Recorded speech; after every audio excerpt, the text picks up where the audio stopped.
Democrat California gubernatorial candidate Katie Porter has a full-blown meltdown during her interview with a CBS journalist. Former Congresswoman is currently polling as the leading Democrat in the race to replace Governor Gavin Newsom. And yet, watch how she handles herself. She's asked a very specific question, one that's not entirely difficult. Listen.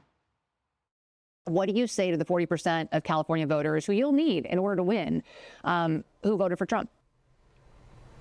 How would I need them in order to win, ma'am? Well, unless you think you're going to get 60% of the vote. You think you'll get 60%. Everybody who did not vote for Trump will vote for you. That's what you're saying. In a general election, yes. If it is me versus a Republican, I think that I will win. I don't need half the state. Sounds like a great strategy. All right, we've reached out to the office of Katie Porter and have not yet heard back. Surprise. Laura, what is it about Democrats? You've got Biden saying, Republicans are garbage. You have the irredeemable comment, deplorable Hillary Clinton, writing off half the country or half of your constituents. Well, it's a great question. I'm not a Democrat, so I can't answer that. This is also this is the softball layup question that everyone kind of hopes for when you're running for a political office, because the answer is easy.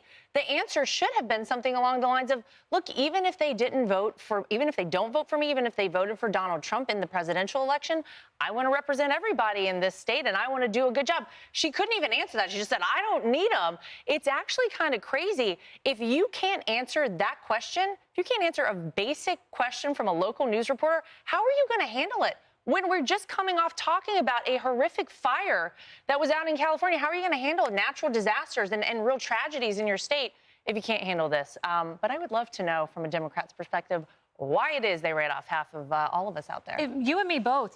Charles, look, when you're asked how can you win over 45% of the state, it's very easy. I could answer it for you. Here are my economic policies. They are good for all people, all Californians. She can't just simply say that. Yeah, and this is like politicians. You are typically running for everyone. By the way, how would Democrats answer it? Her Democratic opponents all chimed in, right? So Becerra said that he's looking to give every Californian a roof over their head and a living wage. Villarosa said that he wants the leader who can solve problems and answer simple questions. That's the kind of leader he would be. So they all jumped on. Tony Thurmond took a direct approach at her, said no candidate for governor should hide from the press or mistreat the press. So the Democrats are piling on her. I don't know how much of a lead she has, but I think it's going to start to fade. Emily, the headlines about Katie Porter, my friend Steve Guest posted them. New York Post, Rep. Katie Porter scalded ex-husband's scalp with potatoes. Katie Porter used racist language. This was Daily Mail. Ridiculed people for reporting sexual harassment. Here's another one about her scalding potatoes and being motivated by fame and power. She has quite a reputation. And I think, look, if you look at all of what's now in the media, then you look to think, well, who wants her out of it? If the Democratic Party was really behind her, then these headlines wouldn't be so regular with their dissemination, showing her to be, frankly, unfit in character and behavior as a human, but also as all of California's governor, right? I grew up there, as you guys know, and this reminds me of when I used to think that my vote didn't matter. And it's a really terrible feeling to have. And I carried that with me for a lot of years there and in Washington State, when I would think to myself, well, nothing I ever say or do will matter in the way of elections. Well, it does. And my point is, her type of narrative and commentary is exactly what made people like me, who I'm just as much of a Californian as a Democrat, but apparently I don't matter to her. That is terrible.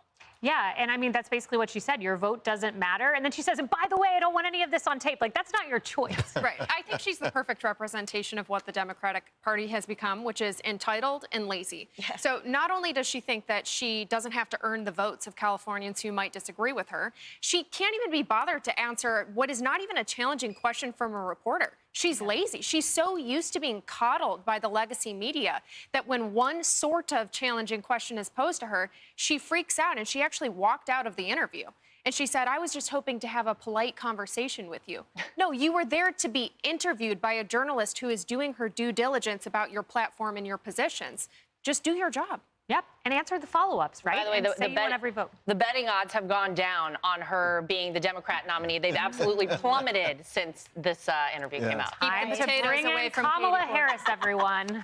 Let's see if Kamala can fare better. Hey, everyone. I'm Emily Campagno. Catch me and my co-hosts Harris Faulkner and Kaylee McEnany on Outnumbered every weekday at 12 p.m. Eastern, or set your DVR. Also, don't forget to subscribe to the Fox News YouTube page for daily highlights.